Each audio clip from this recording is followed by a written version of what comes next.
And here we are with the third shot. Currently tied for the lead.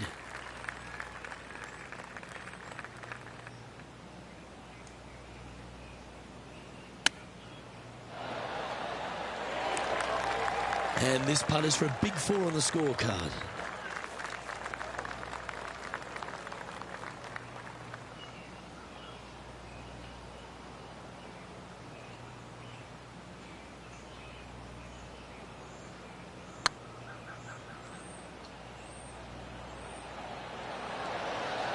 Looking great now. What an excellent time to make a big putt like that. And you bet their rival knows just what happened.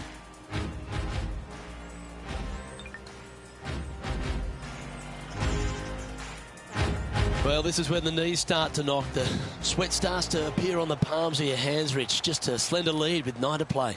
Yeah, but I like the position. I like being out in front. That forces the other players to come catch you. I like their position. How much did the win last week give them the confidence to perhaps pull it off again here and go back-to-back? A massive win last week, looking to double up again this week. I got to say, they're building off all the good things they did last week. A win could definitely happen.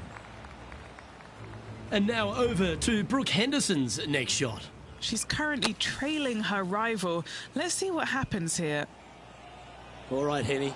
What's he got in front of him here with this putt? Firm back up the hill. This will be a good one.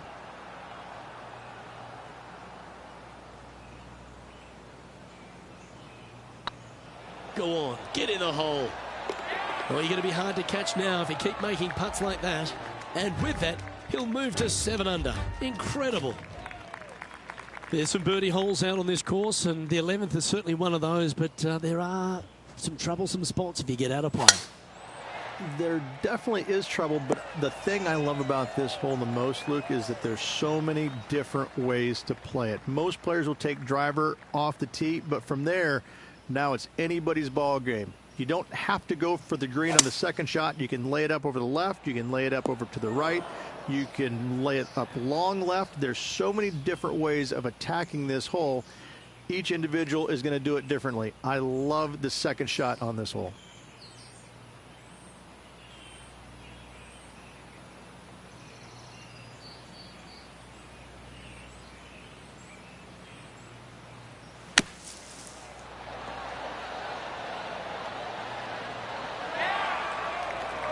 Well, this will be a big birdie here. Good putt to make.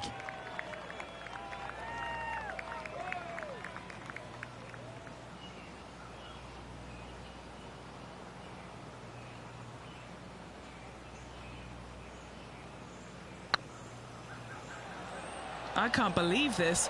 Is this going to go in? They've holed it. That's very gutsy. That a way to grind it out in the bunker, but up and down for the birdie. Nicely done. Our leader is currently enjoying a 4-stroke advantage. Well, the tee shot is all that matters on the short par 4 12th. Most players can reach the green. It's just the decision whether the player goes for it or not. They can, but they better be aware that there's a lot of danger up there. Water left obviously is no good, but even bailing out to the right in those dunes, in the mounds, the little pot bunkers on top of those mounds, well, forget about it. That's not a good space either, especially since the green does run pretty hard from right to left. If you want to take this hole on with driver and expecting to make 3, well, you need to realize that a 5 and a 6 could be easily made as well. Just a 4-footer remaining. Little birdie look in here.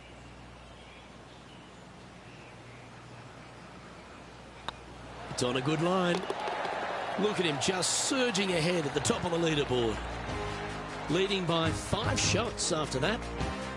Well, as you start to head for home here at TPC Sawgrass, you're blessed with this wonderful par 3 13th. And this is a really cool par 3. You've got 3 distinct areas on the green, front right, all the way on the left-hand side, and the back right. Wherever they put the pin is going to dictate what shot shape you want to have into that green. I think it's a really cool design because it requires you to think about how you want the golf ball to land on the green and the way you want it to bounce. I think Pete Dye did a great job in designing this green. Let's get back to it, shall we? Henny, you've had the chance to have a look over this one? Just got to use the touch of a feather. Barely has to blow on it. This is just downhill.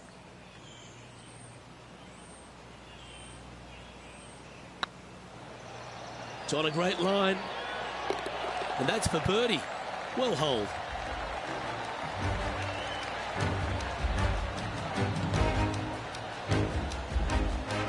And now that finds him in first place.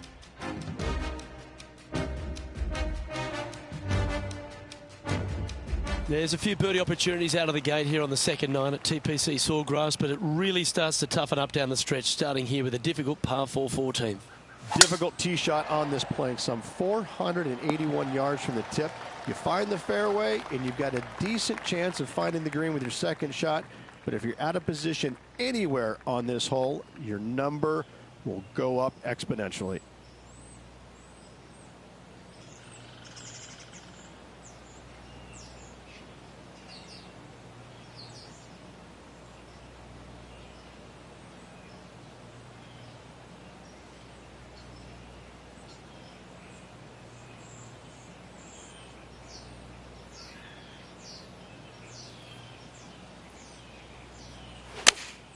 Opting for the 6-iron. Needs this one to kick right. Trying to get to 11 under with this putt.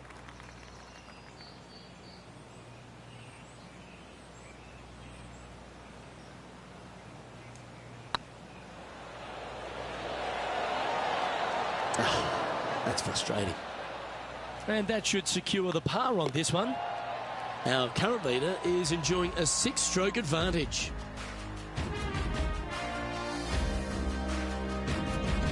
The par 4 15th again requires another strong tee shot because there's some trees in the way, Rich. Players do hit through a chute off this tee shot, which makes it a little bit simpler, I believe, for the players. Bunker down the right-hand side is no good because you'll have trees blocking you out with your second shot. If you miss it left into the pine straw, now you've got some trees blocking you out there, so finding the fairway is imperative. This green is no fun. You find the center of the green and you might be able to putt every single day, but in all reality, you have to find the correct section in order to give yourself the best look at making a putt. Going with the 8-iron here. Terrific shot into the 15th and a chance for birdie. A 7-footer right here.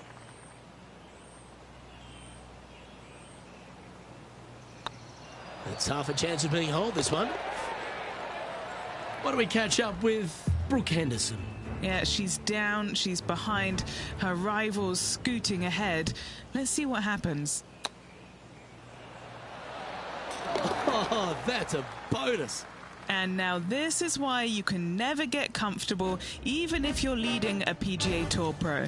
This is what they do. They mean business. Our leader is up by a whopping 6 shots now. 3 holes remaining, Luke.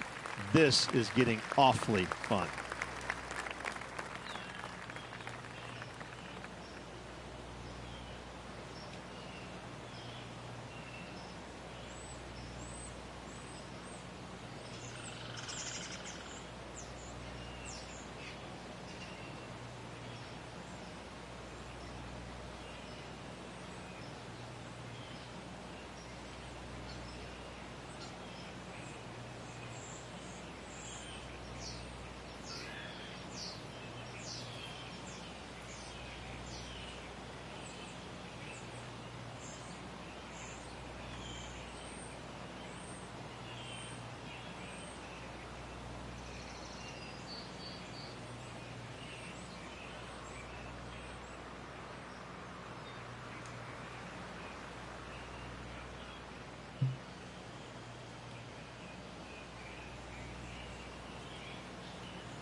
Wow, that was just striped.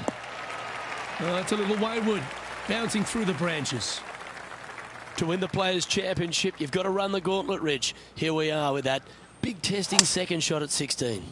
The water down the right-hand side is very obvious. What's not obvious are the grass bunkers on the left-hand side. You hit it in those, no guarantee of getting up and down. If you take on the green and find it, then you're almost guaranteed a birdie 4.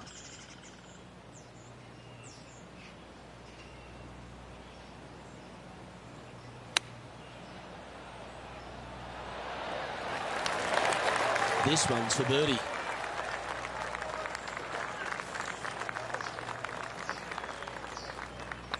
Nice stroke. Oh, what a super shot. Back-to-back birdies moving the right direction there, Luke. And still in top spot after that hole. Keep it going. 2 holes to go, Luke. I know who I like.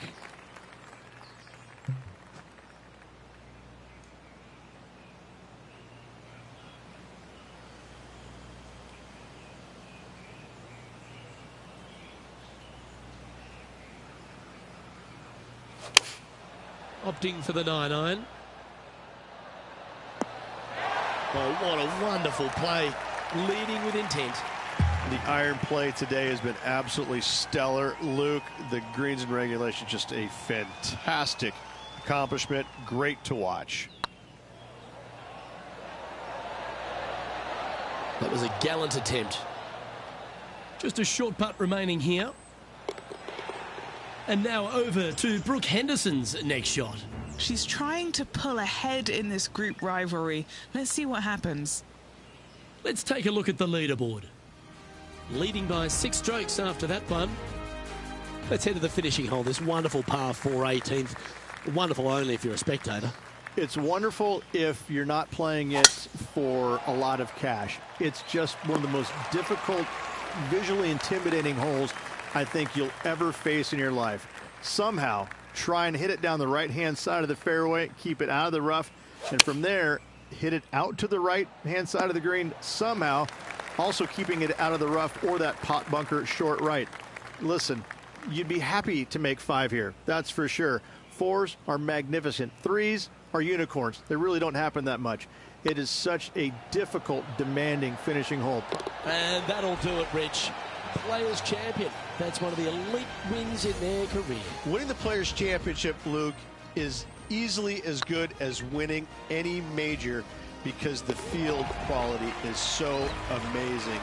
This is going to speak volumes for this player and the career going forward.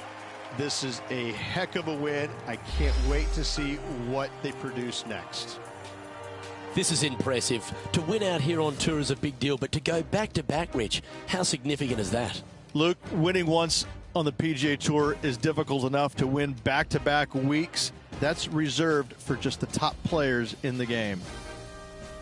On behalf of Rich Beem, Henny Kuyak, John McCarthy, I'm Luke Elvey saying so long from 2K Sports.